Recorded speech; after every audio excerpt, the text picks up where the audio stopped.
नमस्ते। मेरा नाम सोनम सुदीप डोंगरे है। मैं महाराष्ट्र से बिलोंग करती हूँ और एक्चुअली सबसे पहले अर्पिता दी को थैंक यू, क्योंकि उनके साथ मेरा रिलेशन है ना, बहुत ही मतलब एक यूनिक रिलेशन है। जब मैं प्रेग्नेंट थी तब शायद मुझे 4th या 5th मंथ चल रहा था, तब मेरा मतलब उनसे कांटेक्ट हुआ।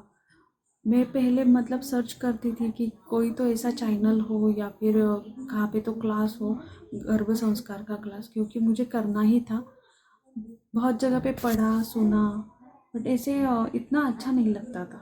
बट जब मैंने भारत संस्कार की जननी ये नाम पढ़ा था सिर्फ मैंने, तो उस नाम में ही बहुत कुछ था।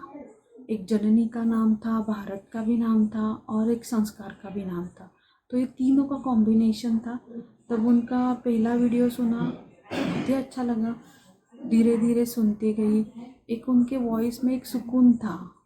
और जब भी मैं पहले उठती थी और वो वीडियोज़ ऑन करती थी तो हमारा सभी परिवार मतलब एकदम शांति से सब लोग सुनते थे। जैसे एक भजन वगैरह होता है, जैसे सब लोग अच्छे से सुनते थे। तो एक मन में क्यूरियोसिटी थी कि इसका फाउंडर कौन है, इनसे बात करनी है। तब मैंने अर्पिता मैम से बात कर ली।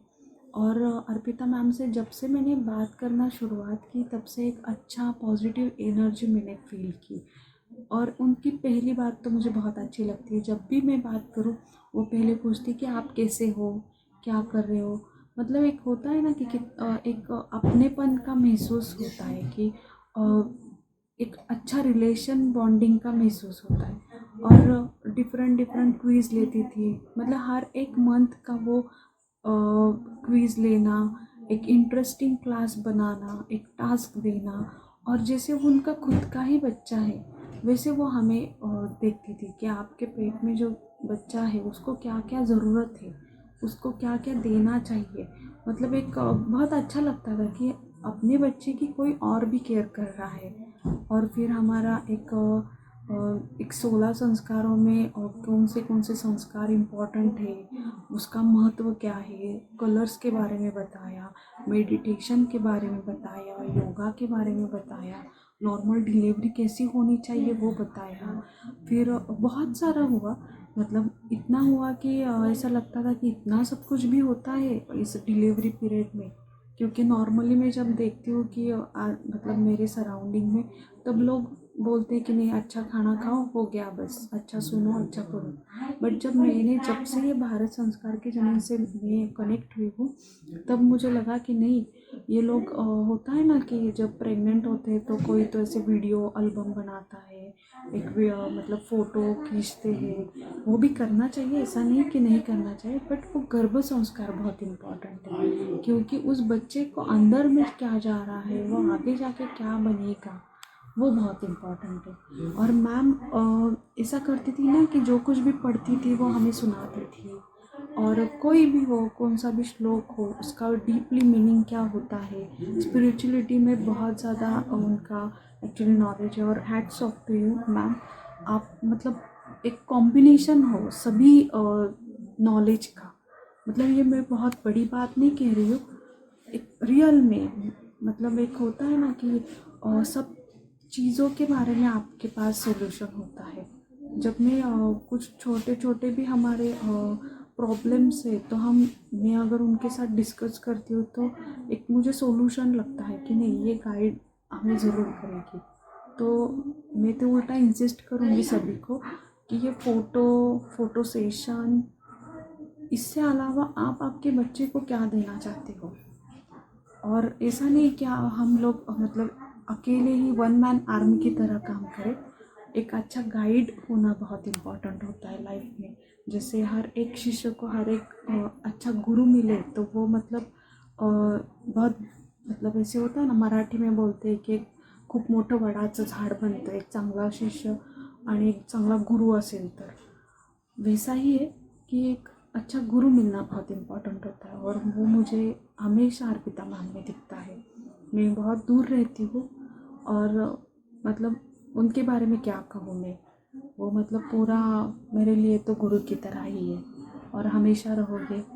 और सभी को मतलब जो नई जनरेशन है उनको तो मैं वही बोलूँगी और एक एडवाइस करूँगी कि उनके साथ ज़रूर जुड़ना, उनके साथ बात करिए। आपके शिशु को दिव्य संतान की तरह आप रियली कर पाओगे। क्योंकि मेरा खुद का एक्सपीरियंस है, जब मेरी बच्ची हुई, मेरी नॉर्मल डिलीवरी इतनी आसान नहीं थी, क्योंकि मेरा मतलब ओवरवेट हो रहा था मेरे बेटी का, और डॉक्टर ने भी बोला था कि आपकी होगी नहीं नॉर्मल डिलीवरी। बट मैम ने इतने हमें सेशन अच्छे से दिए कि क्या खाना चाहिए, क्या करना चाहिए, और खाते वक्त आपको क्या, हमेशा मैम एक बात बोलती थी, जैसा खाए अन्न वैसा होए मन। वो मैं जब भी एक खाना खाती थी ना, मुझे हमेशा वो याद रखता था कि नहीं, मुझे ये मैं खा रही हूँ, ये अंदर मुझे जा रहा है, मेरे बेटी को, मेरे बच्चे को जा रहा है, तो मेरा मन हमेशा ही अच्छा होना चाहिए। और वो उन्होंने इतना अच्छे से समझा है ना कि मुझे उल्टा लगा कि मैं शायद बहुत ही लेट उनके साथ मिली, पर लेट सही बट अच्छा सही। तो मेरी डिलीवरी भी नॉर्मल डिलीवरी हुई। और दूसरी एक बात मुझे बहुत अच्छी लगी कि हमारे जो बाकी के भी मेंबर हैं वो भी बहुत पॉजिटिव है। मैम उनको भी इतना अच्छे से हैंडल करती, ना कोई भी अगर निगेटिव में जा रहा है तो उनको पॉजिटिव में लाती है। सबके साथ हंसी मजाक से हमारा क्लास होता है। और तीसरी बात थी कि मेरी बेटी के बारे में अभी बोलूँगी।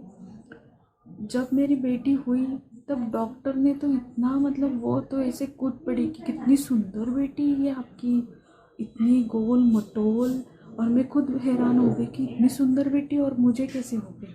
इतनी सुंदर है वो कि मैं मतलब उसको देखती हूँ ना तो मन ऐसे प्रसन्न हो जाता है।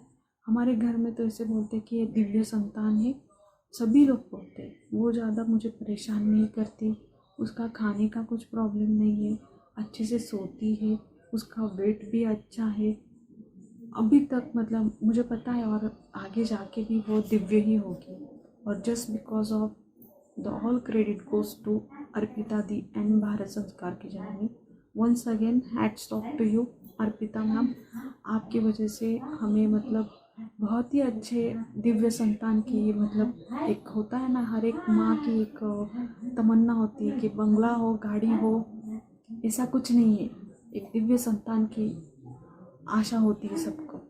और ये मुझे अभी नहीं है कि सिर्फ आपका क्लास हो गया तो अर्पिता दी ने रिलेशन ख़त्म कर दिया, ऐसा कुछ नहीं है।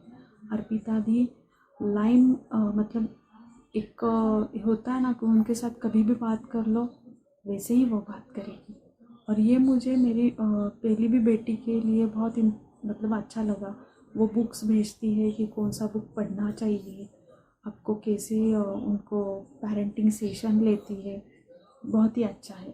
तो once again thank you Arpita di. और ऐसे ही रहिए, हंसते रहिए, मुस्कुराते रहिए। बाय।